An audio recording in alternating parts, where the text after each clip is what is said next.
After being given this case study, the symptoms of abdominal pain, chills, and sweating were initially noticeable and highly significant. We instantly knew that we would have a urinary tract infection or food poisoning in the gastrointestinal tract. We were able to eliminate any organisms associated with any urinary tract infections, as there was no growth in the midstream urine sample and the white blood cell count was below 10. Consequently, we identified the possible organisms associated with food poisoning illnesses, namely being Campylobacter, Salmonella, Shigella, Clostridium, Staphylococcus aureus, and E. coli. After observing the culture plates and understanding that no pathogens were isolated, we were able to exclude a number of these possible organisms. For example, we were able to eliminate Salmonella and Shigella species as there was no evident growth on XLD plates or selenite broth.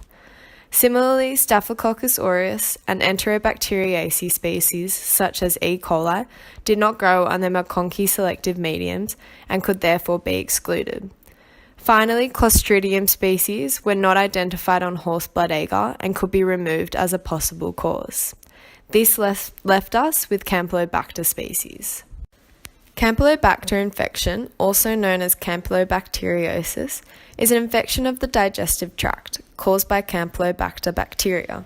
It is considered by the World Health Organization to be the most common bacterial cause of human gastroenteritis in the world. Campylobacteriosis is a zoonosis, a disease transmitted to humans from animals or animal products. It is found in the gut and feces of animals and is commonly found in or on raw poultry. It can therefore be spread by eating contaminated or undercooked meat, having poor hygiene in domestic kitchens, drinking contaminated water or unpasteurized milk, handling pets and farm animals, or through person to person. Once Campylobacter is inside the human digestive tract, it infects and attacks the intestinal mucosal cells, destroying their barrier functions. The onset of the disease symptoms usually occurs 2 to 5 days after infection, and clinical symptoms include abdominal pain, fever, headache, nausea, and diarrhea, which is frequently bloody or contains pus. Treatment is generally not required due to the short duration period of 3 days to 3 weeks of when symptoms subside. However, electrolyte replacement and rehydration are recommended. Antimicrobial treatment is also given to people that harbour Campylobacter in their bodies or when the bacteria persists in the intestinal mucosal cells. Individual prevention matters would include having good hygiene, cooking poultry products thoroughly, and avoid drinking contaminated water.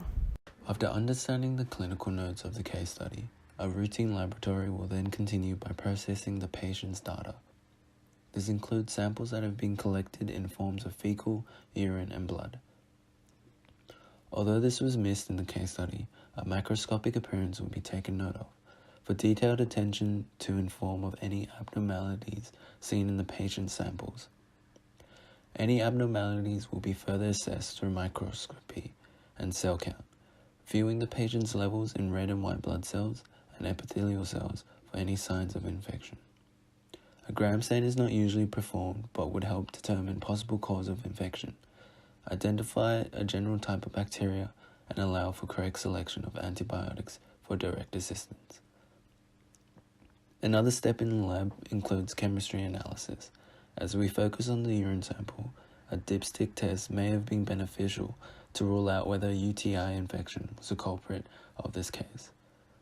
By inspecting levels of pH, glucose, blood, protein, and nitrite levels in the patient's urine. Stool specimen was subjected to a wet film and culture on HbA, MAC, XLD, and mannitol selenite broth. This was to indicate and prove any growth of possible organisms associated with food poisoning. Culturing of Campylobacter may show signs of difficulty, as strict growth conditions of the fastidious organism must be kept consistent for any culture. So incubation must be kept at strict microaerobic conditions of 37 to 41 degrees Celsius. CCDA medium provides a selective platform for Campylobacter and will be used to isolate and culture the suspected organism. Isolated cultures will assist in the selection of antibiotics for direct assistance. Sensitivity testing will be conducted on Mueller-Hinton fastidious agar, incubated with the same strict conditions. Antibiotic discs, nalidixic acid, and cefahalothene are used for Campylobacter species. This is due to their antibacterial activity against gram-negative organisms. Furthermore, a hippurate test will be set up due to its ability to indicate slowly on the Campylo species jejuni. Results of sensitivity and resistance will vary between subspecies and ultimately identify what species of Campylobacter is present. In regards to expected results, the expected gram stain for Campylobacter species are gram-negative rods, measuring about 1.5 to 5 microns, with a spiral curved wing or seagull shape with corkscrew motility. This gram stain must be done quite quickly because prolonged exposure of the stool specimen can have a different reaction and therefore a different result. This organism is catalase and oxidase positive. If the patient is presented with signs indicative of sepsis, it is most likely Campylobacter fetus, which is common in newborns and immunocompromised patients. However, due to the information provided in our case study, it is not likely that Campylobacter fetus is present due to the patient's age and history. Additional media used to identify Campylobacter species is CCDA media. The colony morphology for Campylobacter jejuni will be grey, moist, and flat, whereas Campylobacter coli will appear creamy or grey, slightly raised, moist, and produce discrete isolated colonies. In circumstances where the moisture content decreases, the colony morphology can appear round, convex, and glistening with limited spreading. Hippurate hydrolysis test is vital for differentiating Campylobacter species. It is the most accurate and useful test to identify Campylobacter jejuni. A positive hydrolysis test will appear purple due to the bacteria hydrolyzing hippurate, indicating Campylobacter jejuni is present, whilst a negative reaction will appear colourless and indicate Campylobacter coli is present. Sensitivity testing was conducted using nalidixic acid and cefalothin antibiotic discs to identify Campylobacter species. For both Campylobacter jejuni and Campylobacter coli, they are sensitive to nalidixic acid and resistant to cefalothin. However, using these antibiotics is not a distinguishing test due to Campylobacter species having resistance to fluoroquinolone. Therefore, hippurate hydrolysis test is the most effective test in differentiating between different Campylobacter species. The rising prevalence and incidence of Campylobacter infections has become a major global public health concern, affecting developed and developing countries, and is especially becoming an endemic in young children in Asia, Africa, and the Middle East. Antibiotic resistance is one of the most urgent threats in infections associated with Campylobacter species. This is due to the increase in habitual usage of veterinary antibiotics in the therapeutical treatment of poultry, especially cattle and chickens.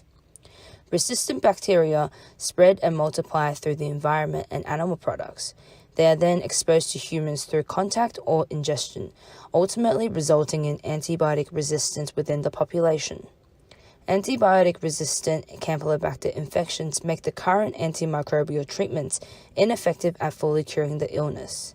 Therefore, there is a need to research further into developing non-antibiotic anti-Campylobacter treatments to reduce colonization in poultry and to eliminate acute infections in humans.